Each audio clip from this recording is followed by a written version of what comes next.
And I think we've had That's the the answer, question. but I will ask But I it had to again. get to a point to understand if we knew what we were going to be talking about. So through the chair, as you are all aware, under the unitary plan, there is much clearer indication of when cultural impact assessment reports are required. We have a working party with representatives from the 19 mana whenua across the region who mana whenua have identified to work on that working party that's been working with both policy and resource consents on how we will manage the CIA process going forward.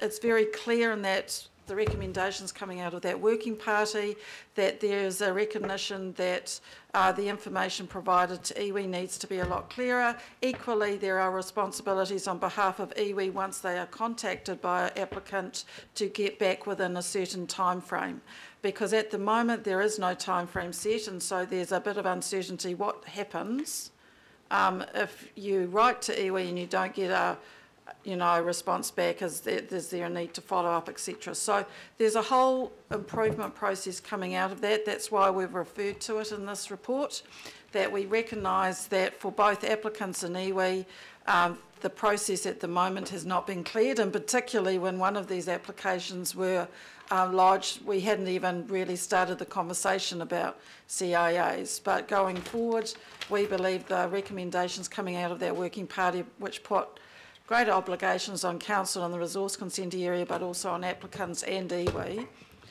on how they all work in that process, will mean that in the future, if we have similar applications, there would be a lot clearer understanding of the process going forward. So, Madam Chair, that's relevant to CIAs being requested, and in the example, there were none, but there was still an issue. How's that being addressed? So I suppose the presumption we've had is if there'd been more information, there might have been a CIA requested by an iwi. But once again, that's a presumption. Where we've landed on is to say if clearer information had been given, rather than just repeating what the activity is within the plan, because in the plan, it's an activity to clear vegetation within an SEA. That's the actual activity description in the table of activities.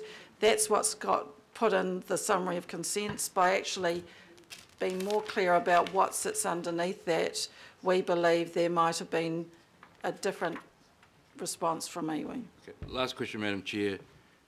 There's the reference to the working group that was set up to deal with the provisions of the PRUP. Is that group, I understand that group has been wound up. Is that correct? My understanding is that they have tabled a draft recommendation report, which I'd have to check with you, Member Taipere, for you, Member Taipere. I thought that report was out for comment from mana whenua. Madam Chair, I understood that the group set up for a certain purpose had achieved its purpose, and now we're making reference to it having a further purpose. No, I don't think we're making. What we're saying is that my understanding is it's just a draft recommendation report. I will get back to you, and that draft recommendation report still has to be finally signed off by all parties involved. That's why we recommended that they get a copy of this report, so they just had a live example. Thank you, Madam Chair. But I'll get back to you on that. Okay. Councillor Darby. Thanks, Madam Chair. Look, I've read I think most of this report, but I just really had a query. Dr. Blakely said that everything was undertaken in accordance with the Hearings Committee policy. So can you just remind us again of what participation did the Hearings Committee itself have in this application? So I'll answer that because I'm the lead officer support for the Hearings Committee. The Hearings Committee have adopted a policy which talks about when delegations to officers to make decisions about notification, what are the triggers that escalate that delegation to be dealt with, first by duty commissioners, and then, if not by duty commissioners, go to the to the Hearings Committee for an indication about appointing either a planning commissioner to make that notification decision or themselves making that decision. So our reference to following the process under the Hearings Committee policy is that in this instance, it was a decision that by the resource consent manager of the West that this would not be delegated, the notification decision would not be delegated to officers, but would be delegated up to duty independent hearings commissioners following the criteria that is in that policy. So the answer is it didn't go to the Hearings Committee? No, because the policy doesn't necessarily require it, always goes to the committee. So at what stage were the staff aware that this was a contentious issue? And did that not trigger the need for it to go to the Hearings Committee under the Hearings Committee policy, which specifically outlines matters of contention and significance to come before it?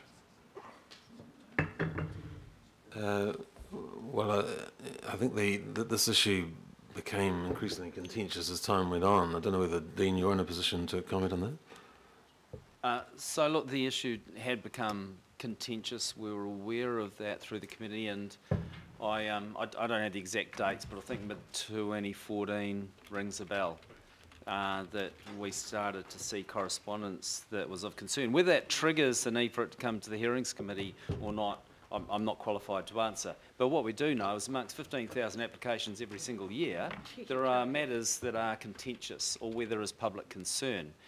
The degree to which that then triggers the need for it to go to the Hearings Committee and through is something I can't answer you specifically on, Councillor Darby, but we'd want to be cautious about where we set that bar. Absolutely. Otherwise the Hearings Committee would be meeting permanently, I suggest. Oh dear. No, thank you. Look, I hear the answer. This is complex, Madam Chair. I mean, I'm reading the policy one way. I'm reading the Hearings Committee policy, and I'm a member of that. And Councillor Cooper, as the chair, is not here today, but I think she'd be interested in this. And it does specifically say, refer to matters of significance and contention. And we did have one application, which I won't refer to in detail, down on the water, which was also in the same category. And I think we need to examine that a little bit more, just to help resolve this whole issue. Take that on board. I think you're right, Councillor, and I think at the same time as we have in a different world around this council table, in a parallel universe, discussions around pace and momentum, around dealing with the pressures of government to require us to get houses built quickly. We've got the governmental working party on removing stupid legislation and red tape that we're trying to grapple with. So, you know, we have a very delicate balancing act. What do you notify? What don't you notify? How do we protect the interests of our community, and how do we protect the interests of landowners? And often those collide monumentally.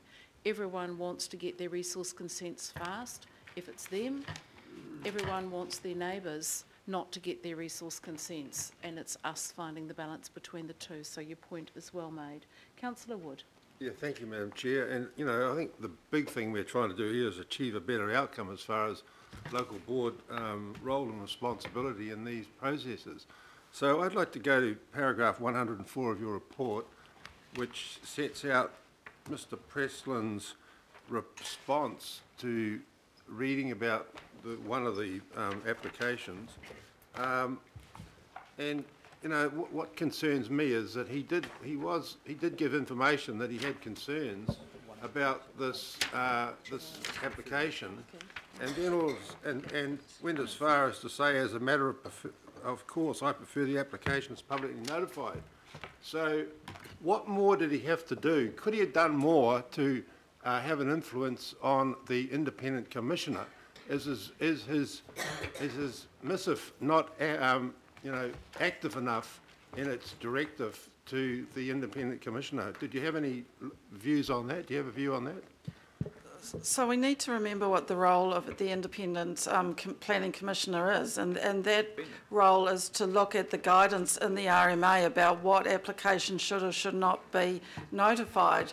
Their role is not to be persuaded by the applicant by community or politicians about whether something should be notified or not, and because that would actually question their integrity. So they take on board the issues that are raised. If there had been submitters, if it had been notified, they also take on board the local board comments on the views. But in this application, they obviously weighed up the resource consenting issues that are set out in the plan about the activity status of these particular applications, and the directions in the Resource Management Act about how you make calls on what should be notified or not. And in doing so, they made the judgment, which was within their ability to do so, that they believed it should be non-notified. So what about the officer then, who's making the recommendation? That is equally the task of your planners. Their role is to give their best technical advice with their experience of the RMA about whether or not it should be notified or not. But do you find that there could be confusion between the carry on the road reserve and carry in general on the property?